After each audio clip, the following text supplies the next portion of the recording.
Les bloqueurs, ce sont des cartes qui sont extrêmement utiles pour pouvoir payer une mise adverse, mais on peut également s'en servir pour bluffer nous-mêmes. Dans cette situation, j'ai relancé avec As-8 offsuit au bouton et j'ai été payé par la grosse blinde. Sur le flop Roi Valet 7 avec 2 carreaux, je décide de simplement checker car j'ai une main assez faible mais qui peut grandement bénéficier de voir une turn gratuitement. L'As de carreau est en effet une carte très forte si jamais un carreau tombe à la turn et c'est effectivement ce qui va se passer avec ce 6 de carreau turn.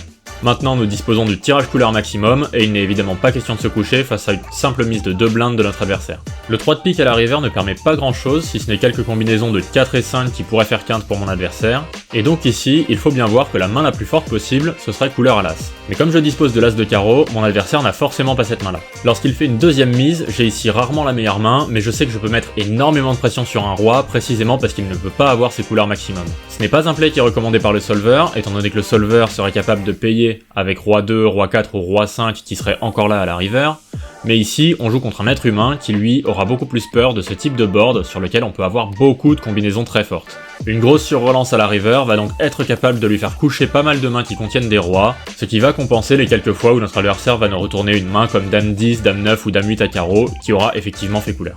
Nous empochons donc un joli pot grâce à cette grosse relance sur un board très dynamique où nous savons que notre adversaire n'avait pas la meilleure main. Abonne-toi!